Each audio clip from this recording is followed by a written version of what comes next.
So Tekken 4 came out in 2001. This is where the PS2 was starting to grow on many consoles. Obviously Tekken 4 had to move into the PS2 era, and the sales didn't really do much, unfortunately.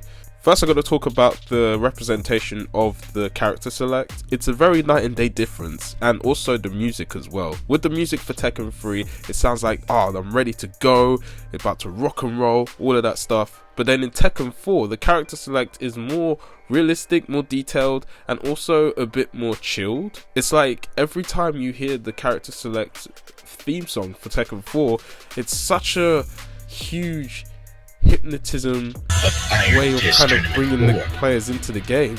This is the first game ever to include wall stages. Basically, an open stage is pretty much how Namco was focusing on trying to evolve in their environmental artwork and their environmental rendering as well. And it handled pretty well, to be fair.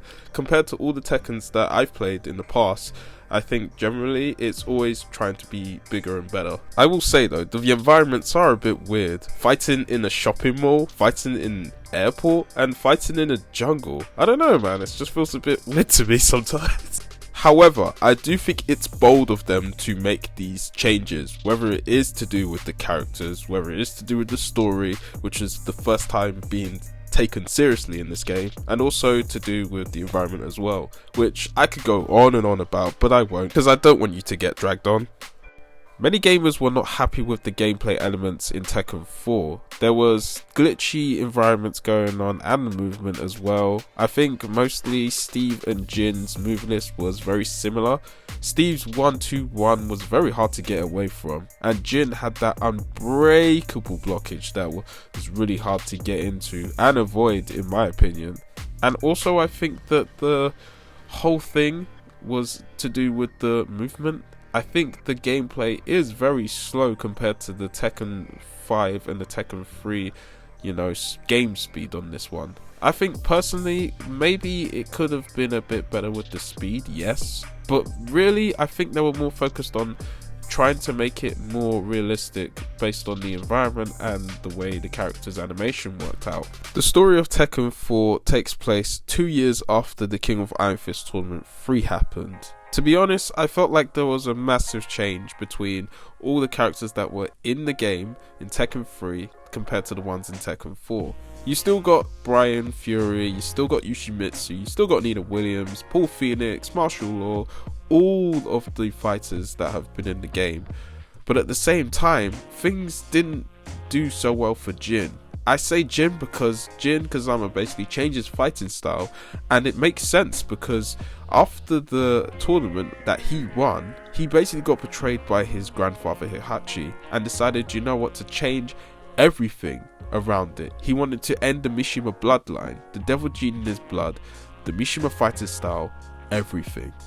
And when you look at his outfit, you can just tell that he's trying to hide away from himself because he knows that if eventually Heihachi will catch up to him and kidnap him.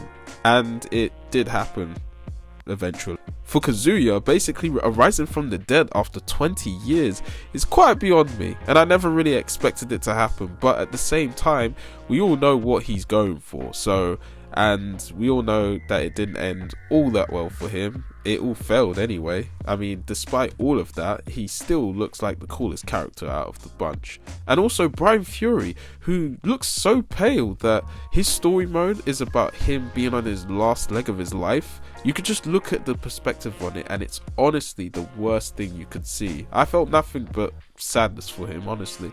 Martial Law for me is one of the most saddest ones out of the bunch. Yeah, he's not dying like Brian Fury, but he was a successful person, and throughout his tournament in Tekken 1 and 2, he's been trying so hard to fight in the tournament, and he's not been getting much ever since. But this time when he managed to get something out of his lifetime, it eventually took it away from him, thanks to the other businesses that were successful and beat his own business, and he was unable to cope with his failure and fell into depression. Alcoholism. It was rough. For the most part, most of these characters that are in the game had a reason to fight, and the really cool scene from Hwan and Jin that were in the game is one of the sickest cutscenes ever. Like, oh my gosh, these two friends are fighting each other, and it just ends in such a badass moment, man. Even the fight between Heihachi and Kazuya was like the best moment for me as well. You get invested in the story pretty much, and it really takes you on another level.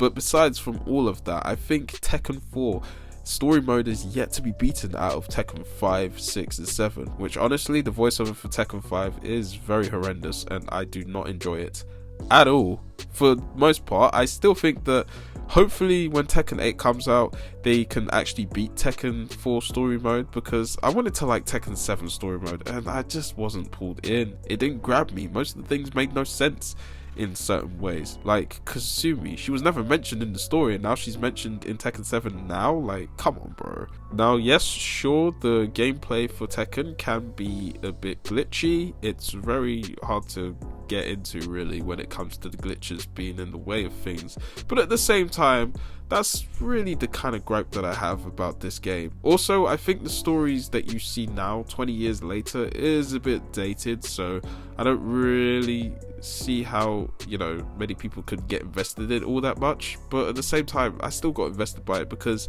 you know, it's still the game that I really enjoyed throughout my childhood. Now obviously I wasn't allowed to play it as much as I would like to, because I was only 4 by the time this game was released, but I only played it in 2005 or 6 when I was a bit old enough, but I still wasn't allowed to play fighting games. Thanks, mum. But still, after watching this whole thing and literally going back into this game, I was blown away by it. I really enjoyed it so much that I can't really seem to put it in words. I'm struggling, but at the same time I still would love to go back into it every once in a while because this game is so good. I still would rather have more characters in there. That's another pet peeve of mine. I mean, where is the sister rivalry? Where is the, you know, the Gunjacks, Jack 4 even? I still hope that, you know, things will switch up from there. And yeah, it's definitely a classic.